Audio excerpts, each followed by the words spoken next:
मद्यपान के पश्चात रति क्रीड़ा कंधुक को शोभा देने वाली उंगलियों से युक्त एक रमणी ने विरह से उद्विग्न होकर अपनी सुंदर प्रियतम के पास दूत पहुंचा। जब वह प्रियतम आ पहुंचा तब उस सुंदरी के नेत्र लाल हो गए और उसने कपाट बंद करके मार्ग रोक दिया। ना जाने उस सुंदरी के मन में क्या विचार था। एक तरुणी जो पुष्प शैया पर मान किए हुए सोई सी पड़ी थी, ये चाहने लगी कि अब मान छोड़ दे, किंतु उसकी इच्छा को उसका पति जो उसके मान से व्याकुल हो मौन पड़ा था, समझ ना सका। तब उस सुंदरी ने एक झूठी अंगड़ाई लेकर अपने हाथ पैर फैलाती हुई ये प्रश्न किया कि कितनी घटिकाएं बीत गई हैं। एक सुंदरी उतावली होठी और महावर लगे पांव से अपने पति पर आघात किया तो उस पति के रोमांच आया, मानो आनंद की नीर से सिक्त शरीर रूपी उद्यान में रोपे गए प्रेम बीज अंकुरित हुए हों।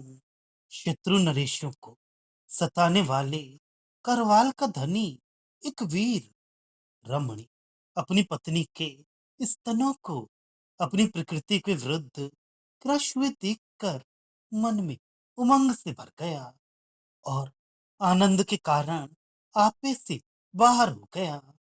उसका मुख चमक उठा और उसकी भुजाएं फूल उठी। एक अति सुंदर पुरुष ने देखा कि उसकी प्रेयसी पुष्प शैया पर पड़ी है, जो मन्मथ के बाणों से सर्वत्र आवृत सी है और शैया पर बिछाए गए पल्लव झुलस गए हैं। उसके ब्रह में तपती हुई नायिका के शीतोपचार के लिए बिछाए गए पल्लवों की ये दशा थी। इससे नायिका का प्रेमाधिक्य व्याजित है।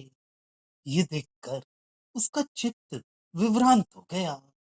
एक युवती के स्तन जो पोते हुए चंदन लेप को भी तपाकर सुखा देने वाली उष्णता से भरे थे, ऐसे लगती थी मानो करवाल का व्यवसाय युद्ध करने वाले किसी कुमार को लक्ष्य करके तुम देश की रक्षा करो कहकर बड़ों ने उसके अभिषेकार्थ स्वर्ण के जल कलश रख दिए हों। एक सुंदरी ने जो अपने प्राण समान नायक के पास स्वयं अवसार करना चाहती थी, मुखरित मंजिल विस्तृत मेखला तथा हीरे के बने हुए श्रेष्ठ आभरणों को उतार दिया और अपराधी चंद्र की ओर झुलसाने वाली दृष्टि से देखा। ये ध्वनि थे कि औरों से छिपकर अविष्कार करने की इच्छा से शब्द करने वाले आभरणों को दूर कर दिया और प्रकाश करने वाले चंद्रमा को भी कांतिहीन कर देना चाहा, जिससे सर्वत्र अंधकार हो जाए। उद्यान की कोयल जैसी एक सुंदरी ने कोल्हू में पड़े हुए मृदु गन्ने के समान काम व्याधि से पीड़ित एक पुरुष को पुष्प के हार से बांध दिया था।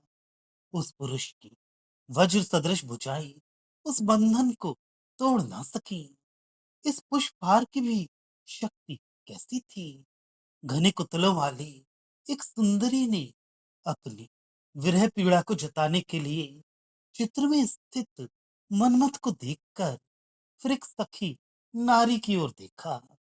उस सखी ने भी उस सुंदरी का मनोभाव समझकर मधुस्रावी पुष्पहार धारण करने वाले पुरुष के घर की ओर देखा।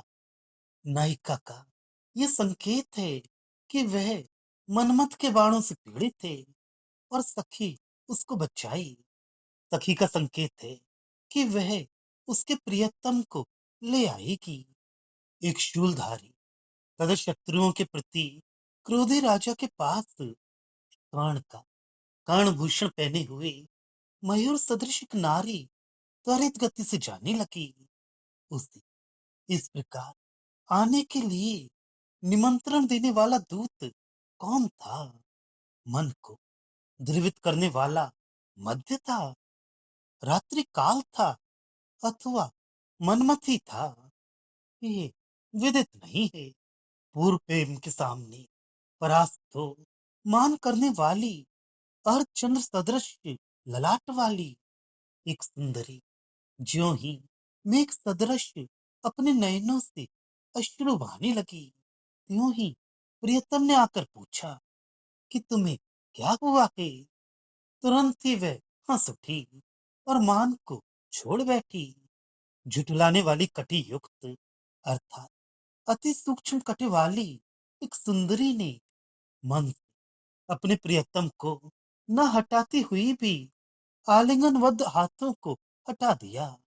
ये विचित्र कार्य पुरुष को हृदय में लगे शर के समान दुखदायक था। एक कोमलांगी अपने प्रेम पात्र सखी का हाथ अपने हाथ में लिए हुए ये कहना चाहती थी कि तुम मेरे प्रियतम के पास दूत बनकर संदेश ले जाओ, किंतु लज्जा की अधिकता के कारण दीर्घ समय तक मौन रहकर सिसकियां भरती खड़ी रही। उत्तरोत्तर मरते हुए प्रेम वाली एक सुंदरी अपने प्राण समान प्रियतम के व्यापारों के बारे में सुरभित पुष्पहार धारण करने वाली एक अन्य स्त्री से कहना चाहती थी, किंतु लज्जा के कारण वैसा न करके कुछ असंबद्ध वचन कहकर रह गई। प्रेमी और प्रेयसी परस्पर इस प्रकार प्रगाढ़ आलिंगन में बंध गए। ये दृश्य ऐसा लगता था कि इनके मन एक ही प्रकृति के हैं, प्राण भी एक ही हैं, परस्पर का प्रेम भी एक समान है। अब इनके शरीर भी एक होकर रह गए हैं। बांस के जैसे कंधे वाली एक रमणी का मन उसके प्रभु के सामने आकर उपस्थित होते ही आगे बढ़कर उसके पास पहुंच गया, किंतु वह अपने चंद्र वदन को झुकाए खड़ी रही। उसका वैसा मुंह झुका लेना उस पुरुष के लिए नया था, अतः उसके मन में कुछ आशंका उत्पन्न हुई। तात्पर्य है कि नायिका के मन में मान उत्पन्न हुआ है। इस विचार से नायक आशंकित हो गया। बंकिम ललाट वाली एक तरुणी मान करने का आनंद उठाना चाहती थी, किंतु पहले अपने पति से रूठकर उसके चले जाने के पश्चात वियोग से व्याकुल हो उठी।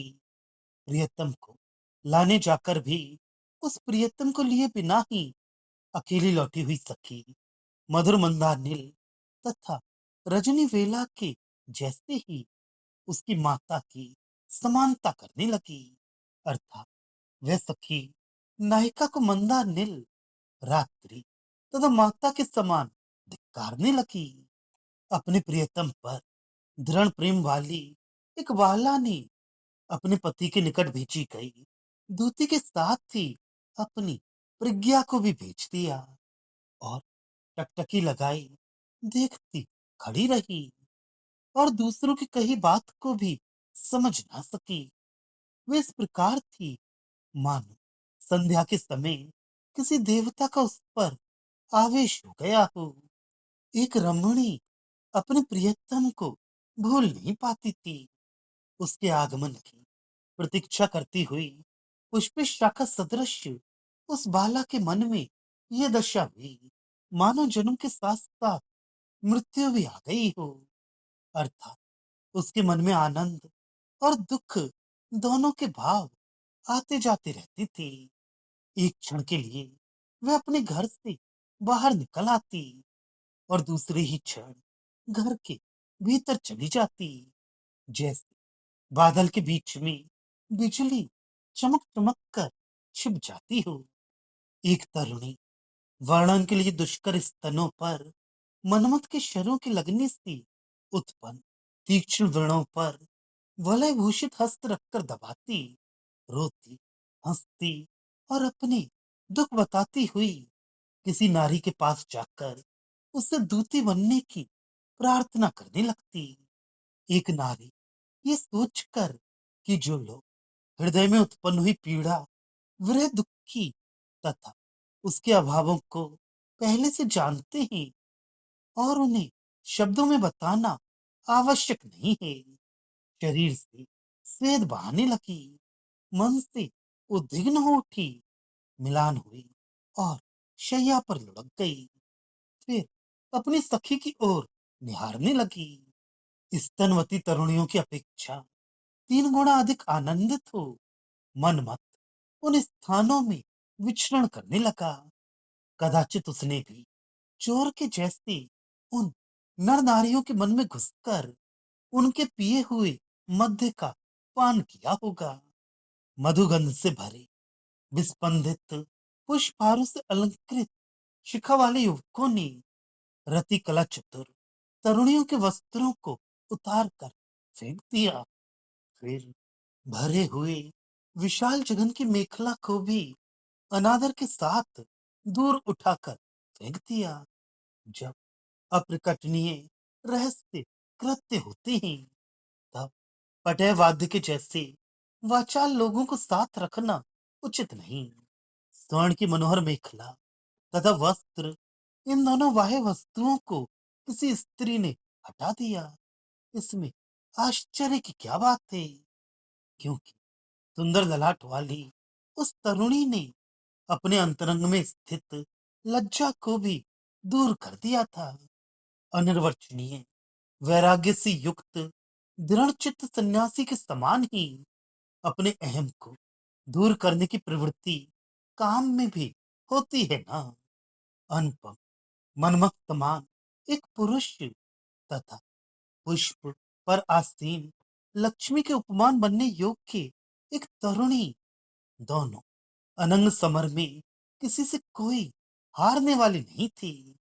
जब उन दोनों के प्राण एक हैं, तो भाव प्रज्ञा भी एक है। तब कौन किसको जीते?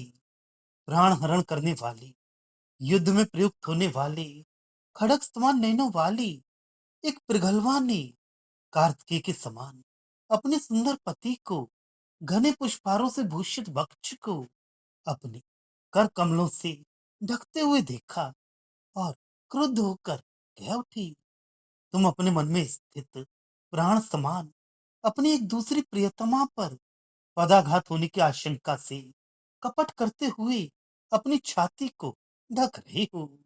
दूध के स्वाद और प्रवाल के रंग से युक्त अधर, उभरे हुए अरोज, परस्पर समृद्ध कंधे, शूल सदृश नेत्र, इनसे शोभायमान एक मृदंगी ने समुद्र के जैसे प्रेम से भरे चित्त तथा मेघ सदृश दीर्घ बाहु वाले एक युवक को ऐसा प्रेम सुख दिया, मानो वह कोई अप्सरा ही हो। किसी पर्वतोद्यान के मयूर की समानता करने वाली एक रमणी अपने प्रियतम के पहले कभी कहे हुए झूठे वचनों को स्मरण कर मान करने लगी। किंतु उसके उस मान के साथ प्रेम का जो युद्ध हुआ, उसमें प्रेमी विजय हुआ। एक प्रेमदानी जिसके नेत्र हत्या के ही स्वरूप थे और जिसका नितंब मेखला के घेरे को भी भेद कर निकल पड़ता था, अपने प्रियतम का प्रगाढ़ आलिंगन करके उसकी पीठ की ओर ये सोचती हुई देखा कि कदाचित उसके स्तन पर्वत को परास्त करने वाले पति के दृढ़ वक्ष को भी चीर कर बाहर न निकल आए हों। युवतियों के नव आनंद को युवक जन अनुभव करने लगे। कुमकुम लेप झर पड़ी, कुतल बंद खिसक पड़ी, शंख वलय बज उठे, मेखलन नीवी बंधन ढीली पड़ गई, नुपुर बहुत अधिक कोलाहल मचाने लगे। प्रेम ने दुखदायक मान को इस प्रकार हटा दिया, जिस प्रकार किरण युक्त सूर्य ओस को हटा देता है। तब आभरण भूषित मयूर की छटा वाली एक तरुणी ने उतावले वन के साथ निंद्रा का बहाना करती हुई स्वप्न के ब्याज से अपने पति का आलिंगन कर लिया। वर्तुल कांतिपूर्ण मुख वाली एक मयूर समान स्त्री तथा उसके पुरुष, दोनों ने परस्पर समीप आने पर एक दूसरे को आलिंगन पाश में बांध लिया। एक ही भूत शरीरों को अलग न जानने के कारण उन्होंने एक दूसरे को छोड़ा नहीं। उधर रजनी बेला जो बीत गई, उसे भी पहचाना नहीं।